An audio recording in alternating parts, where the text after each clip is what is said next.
আমরা এখানে যারা সমবেত হয়েছি, আমরা কেউ না কোনো পীরকে বিশ্বাস করি, কোনো না কোনো দরবারকে বিশ্বাস করি, কোনো না কোনো তরিকত বিশ্বাস করি। আমরা কাদরিয়া, চিশতিয়া, নকশবন্দিয়া, মুজাদ্দিদিয়া, সরওয়ারদিয়া যতগুলো তরিকত আছে, বরহক সিলসিলাগুলো আমরা বিশ্বাস করি। এই বরহক সিলসিলার অনুসারী হিসাবে, এই বরহক সিলসিলার পক্ষে যে সমস্ত উলামায়ে কেরাম কথা বলেছেন, এখন বলছেন, ভবিষ্যতে বলবেন, আমরা তাদেরকে অনুসরণ করি। কেন করি? আমাদের তরিকতগুলো, আমাদের সিলসিলাগুলো পীর মাশায়েখ এবং যে সমস্ত উলামায়ে কেরামদেরকে আমরা মানি, তারা সকলে আহলুস সুন্নাত ওয়াল জামাতের আকীদায় বিশ্বাসী। তারা সকলে আহলে বায়তকে যেভাবে মুহাব্বত করে, সেভাবে হযরত মুআবিয়া রাদিয়াল্লাহু তাআলা আনহু সহ সকল সাহাবায়ে কেরামকে সত্যের মাপকাঠি হিসেবে মানে। এই কারণে তাদের আমরা অনুসারী। আল্লাহ আমাদেরকে এই চরিত্রে থাকার তৌফিক দান করুক। সবাই বলেন আমিন। এক কথায় আহলুস সুন্নাত ওয়াল জামাত কাকে বলে? আমরা কাউকে শিয়া বলছি, কাউকে রাফেজি বলছি, কাউকে খারিজি বলছি। আহলুস সুন্নাত ওয়াল জামাত কাকে বলে? এই বিষয়টা সংক্ষেপভাবে জাতিকে আবার নতুন করে বুঝিয়ে দেওয়ার জন্য অনেক বড় বড় কিতাবগুলো গবেষণা করে সমগ্র বিশ্বের মহামনীষীদের গ্রন্থগুলো গবেষণা করে আহলুস সুন্নাত ওয়াল জামাতের মুক্তাদার হযরত, যাদের উপর আমাদের সুন্নি জামাত, যাদের কাছে আমানত, তারা সকলে মিলে একটা বক্তব্য রেডি করেছেন, একটা বক্তব্য প্রস্তুত করেছেন, যেটা আমাদের চট্টগ্রাম সুবহানিয়া আলিয়া কামিল মাদ্রাসার সুযোগ্য অধ্যক্ষ উস্তাদুল উলামা আল্লামা জুলফিকার আলী চৌধুরী উপস্থাপন করেছেন এবং আপনারা প্রায় সকলের হাতে হাতে গিয়েছে।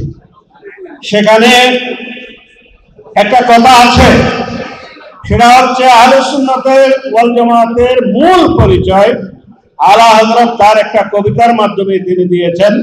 সেটা হচ্ছে আহলুস সুন্নাত কাহে বেড়া পার আসহাবে হুজুর নজম হে और नाम है इतरत रसूलुल्लाह की। আহলুস সুন্নাত ওয়াল জামাতের পরিচয় হলো যারা সাহাবায়ে কেরামদেরকে সম্মানের চোখে দেখে, তাদেরকে নক্ষত্রের মতো মেনে, তাদেরকে অনুসরণ করে, আহলে বাইতের আদর্শে অনুপ্রাণিত হয়ে বেহেশতের যাত্রী হয়, আপন গন্তব্যের দিকে চলে, তারাই হচ্ছে প্রকৃত আহলুস সুন্নাত ওয়াল জামাত। আমাদের এই আহলুস সুন্নাত ওয়াল জামাতের আকীদার পরিপন্থী কোন আলেম যদি কথা বলে, তাকে আমরা সুন্নি আলেম বলবো না। কোন পীর যদি আহলুস সুন্নাত ওয়াল জামাতের আকীদার পরিপন্থী বলে, তাকে আমরা সুন্নি পীর বলবো না। কোন ব্যক্তি যদি আহলুস সুন্নাত ওয়াল জামাতের আকীদার পরিপন্থী কথা বলে, সে যেই হোক না কেন, আমরা তাদেরকে সুন্নি বলবো না। আর এখানে দুইটা কথা বলা হয়েছে, একটা হচ্ছে সাহাবায়ে কেরাম, হযরত মুআবিয়া রাদিয়াল্লাহু তাআলা আনহু সহ রাসূল পাকের যত সাহাবায়ে কেরাম আছে, এরা সকলকে এদের কোনো সমালোচনা না করার জন্য, তাদেরকে একেবারে দরজা বন্ধ, সমালোচনার দরজা বন্ধ করে দেওয়ার জন্য আল্লাহর প্রিয় নবীর জীবদ্দশায় তিনি নিজেই বলে দিয়েছেন, আসহাবি কুল্লুহুম উদুল, আমার সাহাবায়ে কেরাম সকলেই ন্যায়পরায়ণ, তাদের কোনো সমালোচনা তোমরা করতে পারবে না। কেউ যদি করে, আমরা এটা গ্রহণ করব না। অশনি সংকেত দেখা যাচ্ছে। আর এটা তো গেল সাহাবায়ে কেরামের কথা আর আহলে বাইতের কথা। আহলে বাইত কারা, এটাও আমাদের বক্তব্যে স্পষ্ট হয়ে এসেছে। এখন বিভিন্ন জনকে আহলে বাইত শব্দটা উচ্চারণের মধ্যে অনেকে আমরা ভুল করে ফেলি। অনেকে আহলে বাইত না বলে অন্যভাবে বলি। এই শব্দটা কি আহলে বাইত নাকি আহলে বাইয়াত? আহলে, অনেকে আহলে বাইয়াত বলে। আহলে বাইত মানে রাসূল পাকের পরিবারবর্গ, ঘরের সাথে সম্পৃক্ত। আর আহলে বায়াত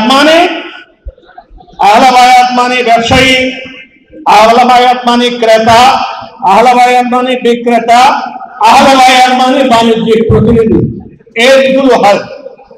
এই জন্য আমাদের যারা অনুসারী, বিশেষ করে ফেসবুকে আমাদের সন্তানরা যারা লেখে, তাদেরকে বাবারা তোমরা ফেসবুকে লেখিও না, এই কথা আমরা আর বলবো না, কারণ এটা আমাদের কন্ট্রোলের বাইরে। যারা লেখো তারা এই শব্দটা শুদ্ধ করে লিখবা। আহলে বাইত, আহলে বাইত বানান করার সময় বাংলাতে ব আকার অন্তস্থীয় এর পর ত, বাইআত না। আহলে বাইআত মানে বাণিজ্যিক প্রতিনিধি, ব্যবসায়ী, ক্রেতা, বিক্রেতা। তো আমি যে কথা আরজ করব, ইমাম হুসাইন আলাইহিস সালাম রাসূল পাকের কলিজার টুকরা নাতি। ওনার বড় ভাইয়ের নাম ইমাম হাসান। বড় ভাইয়ের নাম কি? হযরত মুআবিয়াকে খেলাফতের দায়িত্ব ইমাম হাসান নিয়েছিল। এই কারণে আজকের দিন পর্যন্ত যারা আহলে বাইতের রাসূল আছে, সমগ্র বিশ্বের মধ্যে আহলে বাইত হিসেবে যাদেরকে সকলে মানে, তাদের মধ্যে ভারতের খচুচা মুকাদ্দাসা শরীফের আমরা আল্লামা হাফিজ মিয়া সৈয়দ হাফিজ মিয়া হুজুরের নাম আমরা সবাই জানি, জানি না জানি? আমরা হাফিজ মিয়া সৈয়দ হাফিজ মিয়া হুজুরের নাম সবাই জানি এবং ওনার বক্তব্য কথাবার্তা আমরা সবাই শুনি। হযরত মুআবিয়া সম্পর্কে বিভিন্ন কথা উনি উপলব্ধি করার পর তিনি একটা সলিউশন দিয়েছেন, একটা সমাধান তিনি দিয়েছেন।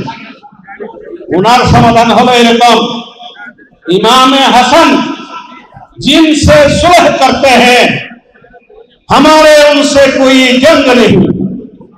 ইমাম হাসান যার সাথে চুক্তি করে, যার হাতে খেলাফতের ভার ন্যস্ত করে এবং ইমাম হুসাইন সহ বায়াত গ্রহণ করেছে, সে হযরত মুআবিয়া রাদিয়াল্লাহু তাআলার সাথে আমাদের কোনো যুদ্ধ নেই, ছিল না, নেই, থাকতে পারবে না কিয়ামত পর্যন্ত। পক্ষান্তরে হযরত মুআবিয়া রাদিয়াল্লাহু তাআলার ছেলে,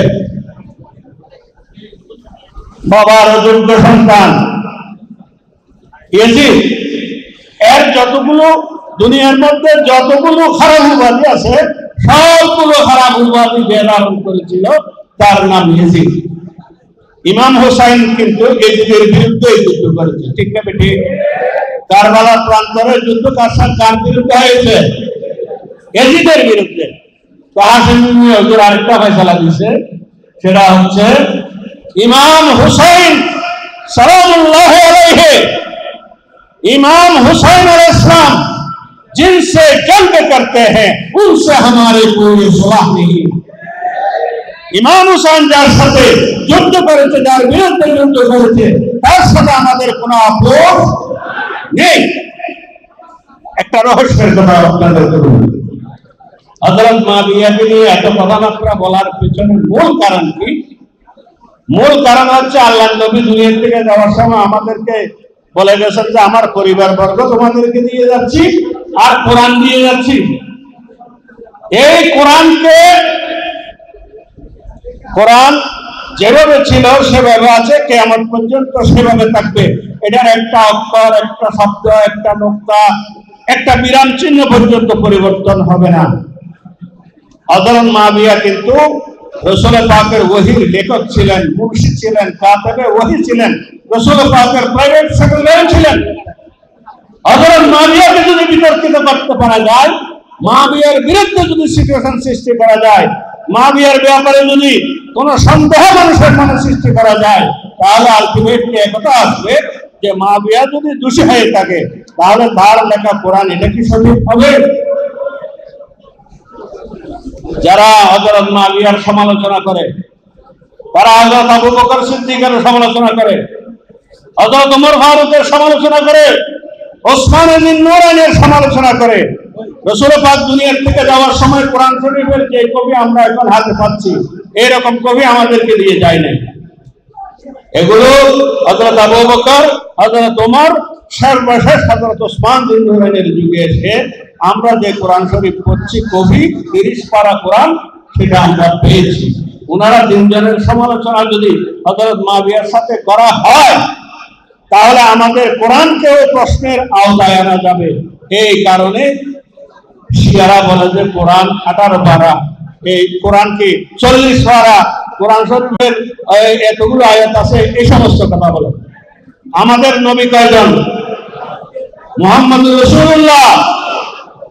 তারা বলে যে নবী দুইজন, একজন হচ্ছে নবিয়ে নাতিক, আরেকজন হচ্ছে নবিয়ে সাকিত, যিনি কথা বলেছেন, আরেকজন যিনি নীরব রয়েছেন। নাউযুবিল্লাহ।